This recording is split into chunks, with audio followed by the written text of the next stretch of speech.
Hey guys, I decided to do a video response only because I was going to write an email to the private email address because it talked about some personal stuff in my life, my relationship, but it's not that personal, so, I mean, it's personal, but it's not like something that, if Christian saw it, he'd be like, oh, that's surprising. It wouldn't be. It's just more because it was personal.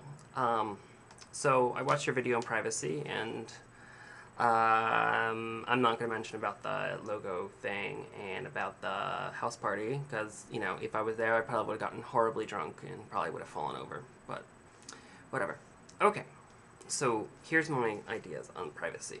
I totally understand where you're both coming from because I have been in both situations. Really, I don't understand where you're both coming from, trust me. But I was more in line, when I started to live with Christian, I was more in line with Mark's thinking of wanting the passwords and such for emails and stuff, and we shared them. We did. The problem was is that as you go on, it becomes a double-edged sword, really. I had the passwords, and it showed me some level of trust, and I think giving your passwords to your partner will show the level of trust. But for the person who gets the passwords, I think there's a double-edged sword because I found myself, when I had his passwords, that I did snoop through his email more and more. And he knew it because he would make comments to me about it. He would tell me that, oh, you're snooping through my email again. And I was, but whatever. And I realized more as I was going into the relationship what I was snooping, as Steve calls it, snooping. I was looking for something, and I wouldn't say I would exactly looking for, like, if he was cheating on me or something. I was just thinking he wasn't sharing something with me, and he would sometimes forget to share something with me, like email from his crazy best friend, and I mean crazy as in crazy, not as in like, ooh, he did something wild. No, I mean crazy. Or an email from his ex when we were having some beginning issues, I guess. I don't know. I was taking a lot of things the ex was saying personally, and now we're the best of friends. I didn't exactly think he was cheating on me or anything. Nothing like that. Sorry, I'm kind of reading the email I wrote to, touch upon points.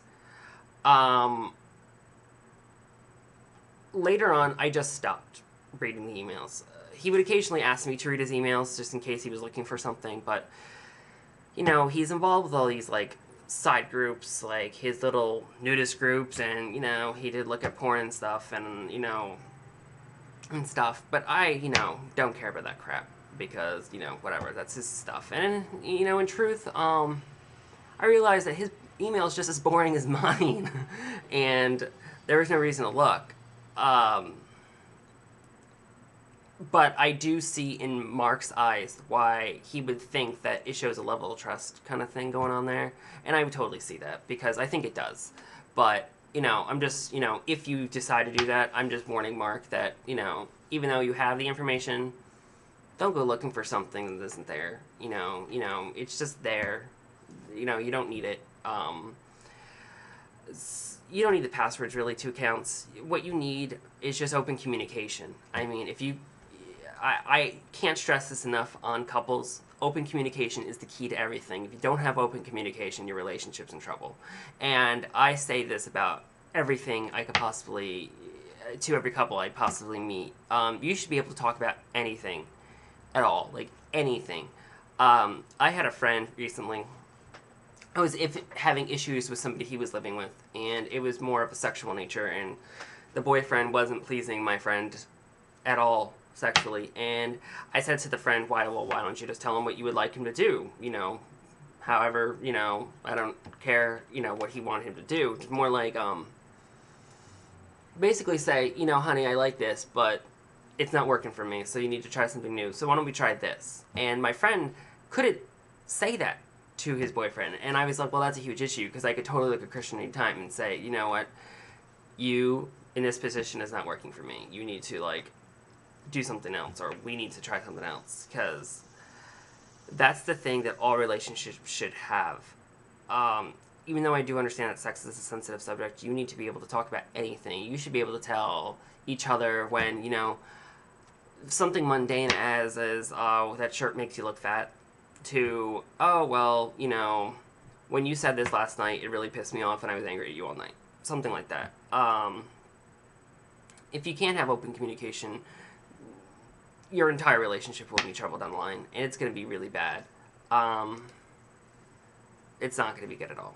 So I would really suggest not to worry about the passwords or anything, even though I think you both have to reach a compromise about that. I think there has to be a compromise in some form. I mean, but, you know, you guys are disturbingly, and I mean disturbingly cute together. It makes me want to vomit, because I don't really think most gay couples are that cute. I'm biased because I'm like, oh, we're cuter than them, and walk away. You two are disturbingly cute. Like, I could watch you two on TV all day because you're just so cute.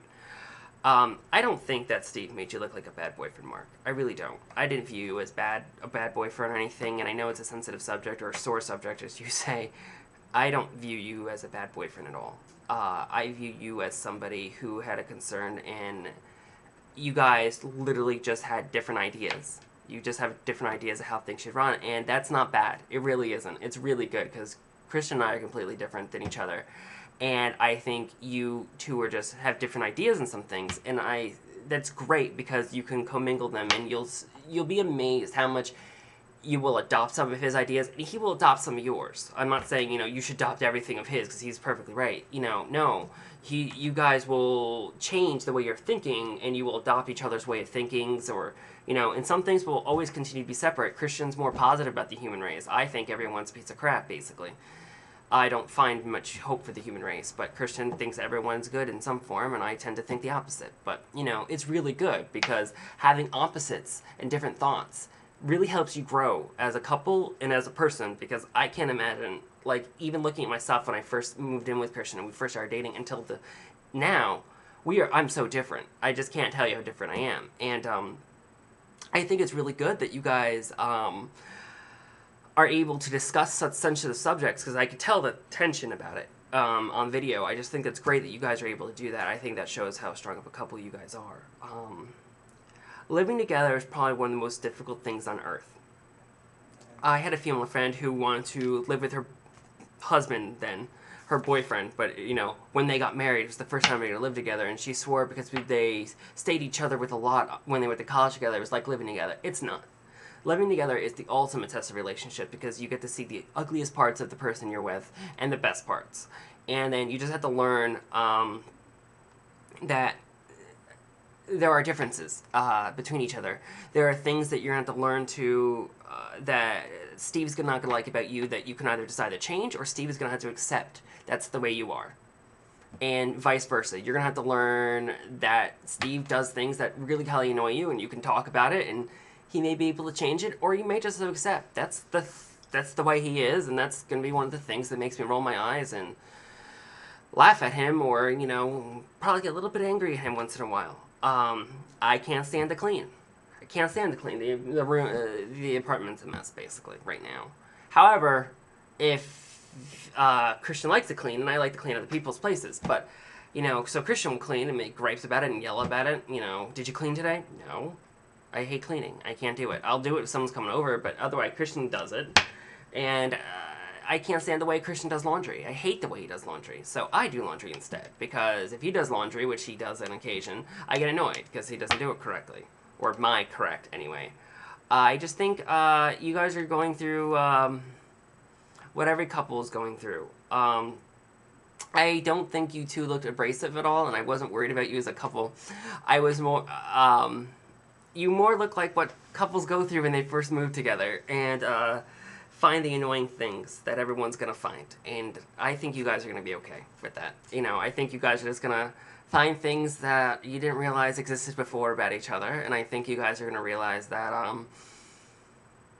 there's more things about each other that annoy you than you ever could possibly imagine. And you'll just learn to accept them as those little quirks, because there's little quirks to Christian and I all the time. And I think every couple you could ever speak to who live together will find quirks.